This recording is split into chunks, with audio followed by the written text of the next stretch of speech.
The next chapter is about to begin. Join us live every Tuesday and Thursday for brand new episodes of the American Contractor Show. Our mission is to bring you the latest tools, innovations, and knowledge to help you become the most informed contractor in your market. Knowledge is the ultimate power, and we are connecting you with the most knowledgeable minds in our industry. Make sure to subscribe so you never miss an episode. American Contractors, I hope you're ready. This one's for you.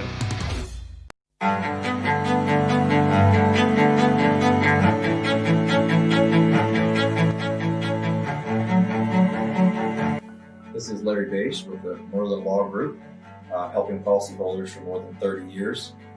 If you have a claim or your client has a claim that needs help, please feel free to call the Merlin Law Group because we are the true policyholder advocate.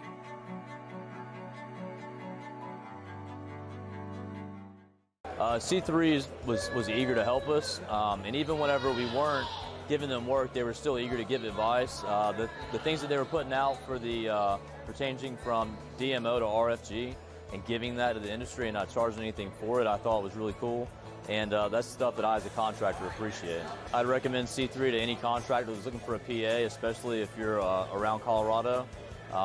Great guys, man. I'm nothing but happy with the work they've done for us.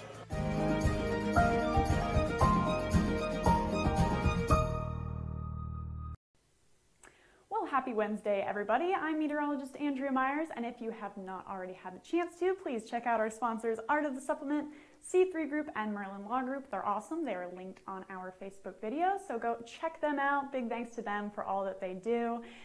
And with that, we're going to jump into our weather headlines. So the main story for today is if you have been in the plains or anywhere out west, you may have noticed that it's a little chilly. So we're going to take a look at our fall weather and see how that is going to impact our storm chances and how long our sweater weather is going to stick around. And then into the next few days, we're going to check out the wildfires that are causing a lot of chaos out west. You may have heard about the California wildfires, and they spread all the way as far east as Colorado. So we're going to take a look at those and see what the outlook is for the next few days as those continue to burn. And then finally, a look at the tropics. Again, we're going to take a look back into the Atlantic and see how tropical storms Renee and Paulette are doing and what the outlook is on those for the next few days. So first things first, we're going to take a look, like I said, at that fall weather. So again, pretty chilly out west. You may have noticed the temperatures dropping for the past day or so. Last night, we had that cold front move through, and you may have noticed it got a little windy, a little rainy, and quite a bit chillier overnight. So we can see it, we have those 30 to 40 degree temperatures out west all the way into the 70s out east. So quite a sharp cold front as that moved through last night through the plains. So we can see it here on our map pretty well, but you can see it even better here as that moved through and continues moving through today into tomorrow. So what's happening with this is we've had obviously this cold front moving through the central plains. You can see that right here through Texas, Oklahoma, parts of Missouri and Illinois. And we've got this stable cold air setting up over the mountains and more stable air out east just because there's nothing to lift that up. So the best chance for that storm formation is going to be along our cold front. However, if you experienced that cold front, you know that there was quite a bit of rain associated with that. It moved in overnight, so it's not giving many chances for really good instability even along the front. So for the next couple of days, this front will diminish our severe chances until it begins to break down Friday into Friday evening, and things start to warm back up in the central plains and out west.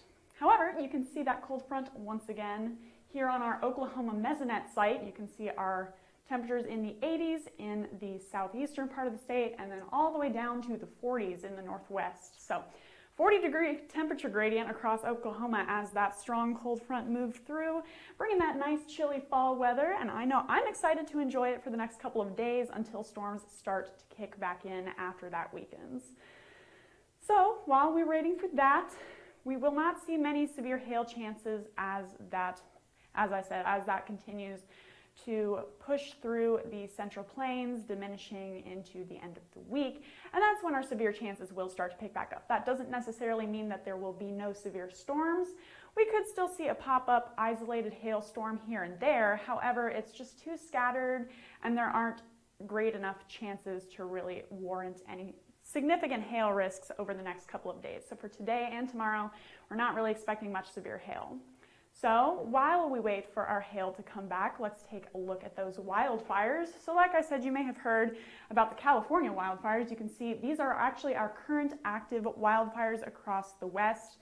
And the larger the icon, the more major the fire. So we do have some major fires burning through Colorado, Montana, as far west as California.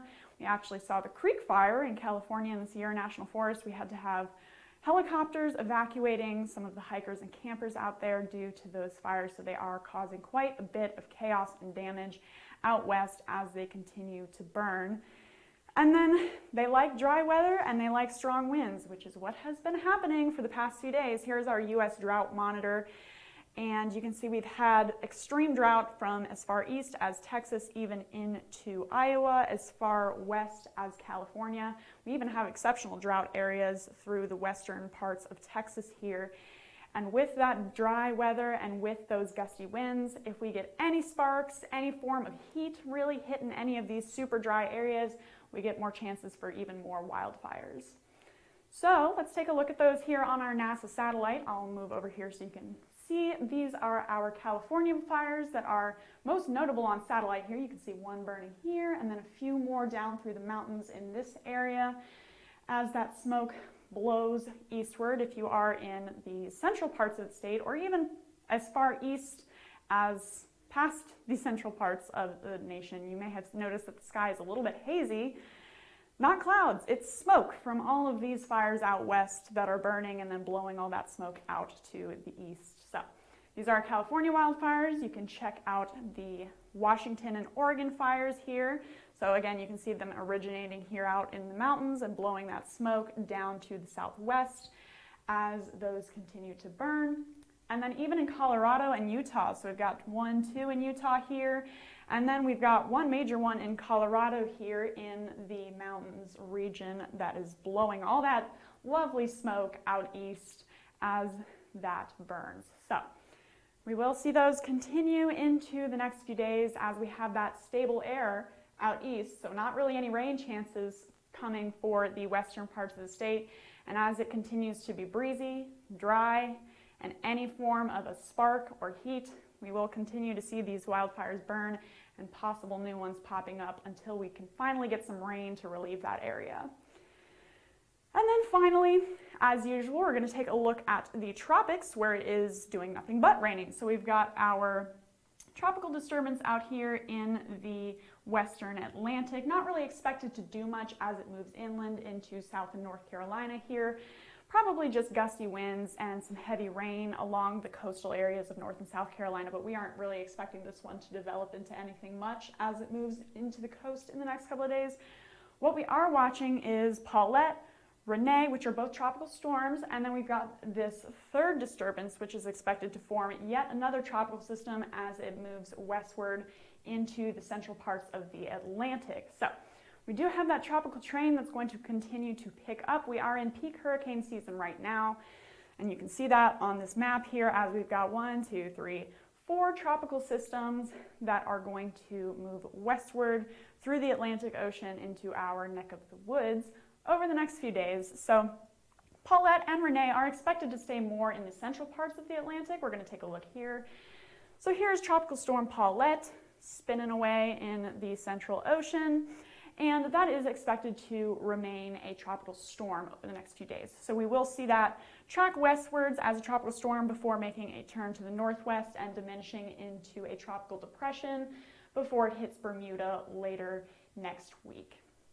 Then for Tropical Storm Renee, again, looks pretty good on radar here, and we actually will see a little bit more intensification from Renee as that moves across the Atlantic here. So we're expecting that to continue moving northwest as a tropical storm before reaching hurricane force at 8 p.m. Friday. So Friday evening into the overnight hours, Renee is expected to become a hurricane. Not really expected to hit anything, and it's only going to be briefly a hurricane on Friday before again diminishing back into a tropical storm and then heading back into the central Atlantic. So not much for impacts for Renee. However, it is expected to become yet another hurricane for this season, and we are already at R, so we've had quite a few named storms named storms this season, and we are going to continue to see that trend as we have those tropical disturbances continue to come through the Central Ocean. So we'll keep you updated as always. If you would like to see our forecast videos, follow us on YouTube, Facebook, Instagram, and Twitter. You can hit see first on Facebook so you never miss one of our live videos. And then if you want to get in contact with us, if you have any questions, comments, or just want to learn more about us and the company, you can give us a call at 855-334-4245. If you're not big on the phone, send us an email. We are at info@hailtrace.com, or you can check out our website, hailtrace.com. Has a lot of neat info on there about us and the company. So go ahead, check us out. If you have any questions or comments, we do like hearing from you guys. So get in touch. And for now, I'm meteorologist Andrew Myers. Thanks for watching.